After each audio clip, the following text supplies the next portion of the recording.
Chairman ఎన్నికల సర్వత్రంగా సాగాయి. ఇక పలు చోట్ల ఉధృతుల నడుమ ఈ ఎన్నికలు జోరుగా మరికొన్ని చోట్లయితే వివిధ కారణాలతో వాయిదా పడ్డాయి.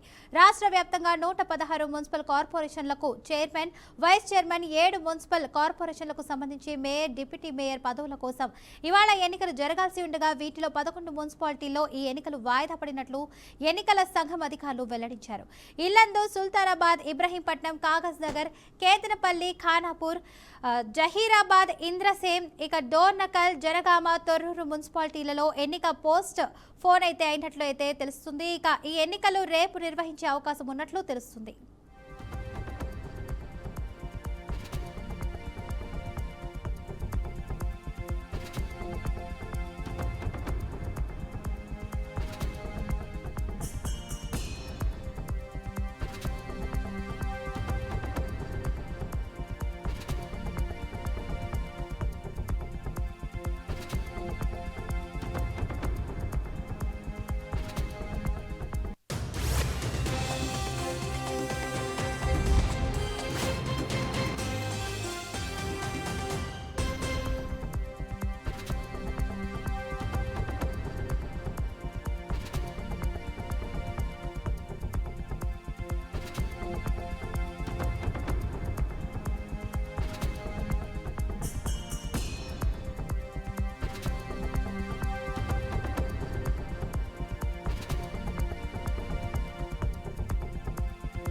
మున్సిపల్ చైర్మన్, వైస్ చైర్మన్ ఎన్నికల్లో చిత్ర విచిత్రాలు చోటు చేసుకుంటున్నాయి. అత్త చేతిలో కోడలు ఓడిపోయిన సంఘటన నారాయణపేట మున్సిపాలిటీలో జరిగింది.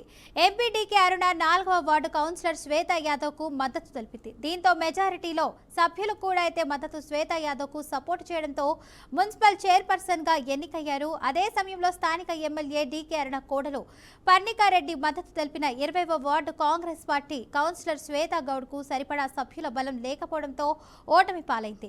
ఇక దీంతో అత్త డీకే అరుణ చేతిలో కోడలు పర్ణికారెడ్డి ఓడినట్లు అయింది. పార్లమెంటు సభ్యురాలుగా గత పార్లమెంట్ ఎన్నికల్లో కూడా నారాయణపేట నియోజకవర్గంలో అదే టౌన్లో కూడా పెద్ద ఎత్తున భారతీయ జనతా పార్టీకి ఇచ్చిన ఇక్కడ అభివృద్ధి కోసం నన్ను గెలిపించింది. నరేంద్ర మోదీ గారు ప్రధానమంత్రి గారు రోజు గెలిపించింది.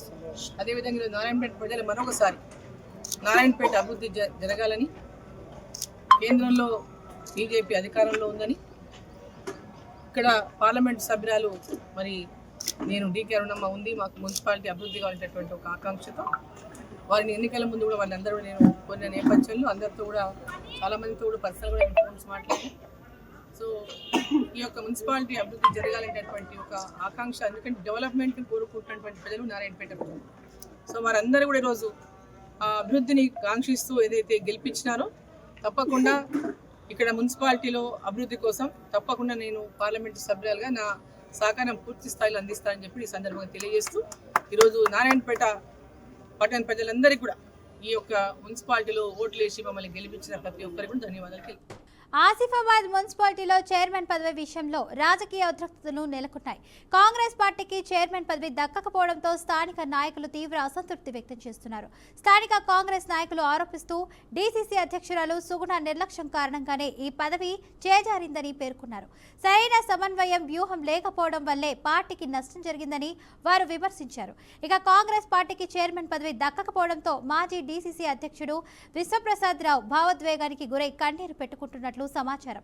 పార్టీ కోసం శ్రమించి కార్యకర్తలకు ఇది పెద్ద నిరాశ కలిగించిందని ఆయన పేర్కొన్నారు. ఈ పరిణామాలకు నైతిక బాధ్యత వహిస్తూ డీసీసీ అధ్యక్షురాలు సుగుణ తక్షణమే పదవికి రాజీనామా చేయాలని కాంగ్రెస్ కార్యకర్తలు డిమాండ్ చేస్తున్నారు. ఆసిఫాబాద్లో ఈ వ్యవహారం ప్రస్తుతం హాట్ టాపిక్ గా మారింది. పార్టీ ఉన్నతాధికారులు ఈ వివాదంపై ఎలా స్పందిస్తారో వేచి చూడాల్సింది.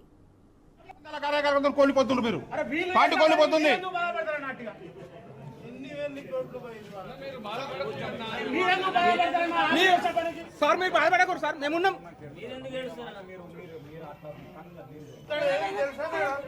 అన్నా కాంగ్రెస్ పార్టీ మీరు ఏ పార్టీ మీరు ఆగురాలా బాగైంది, ఇప్పటికే బాగైంది అన్న. రాజీనామా చేయాలి డీసీసీ. Ward member గెలవదు. మీరు ఎందుకు ముందర పడతారన్న మాట్లాడు. వాడికి కలిసి తిరుగుతామని ఎట్లా నమ్మించారు మీరు? ముందుగాల వాడిని పార్టీ దగ్గర సస్పెండ్ చేయండి సార్ ఫస్ట్. వాడు దొంగ, వాడు దొంగ సార్.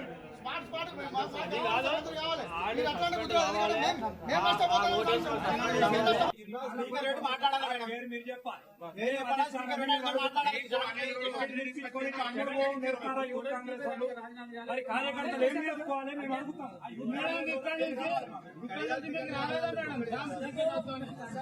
టికెట్ వద్దని ఎందుకు అన్నారు పెద్దలు? నమ్మదగిన వ్యక్తి కాదు. వానికి టికెట్ వద్దనే స్టేట్మెంట్ మీకు ఎవరు ఇవ్వలేదా? ముగ్గురు ప్రభుత్వ నాయకులు మీకు తెలియకపోతే సార్ మీరు ఇచ్చుకోవడానికి వరకు అప్పచెప్పాలి. మీరు ఇవ్వాలంటున్నాను నేను కొంతగాని ఒక్కరి కోసం 100 కార్యకర్తలు కోల్పోతున్నారు. మీరు 100 కార్యకర్తలు కోల్పోతున్నారు.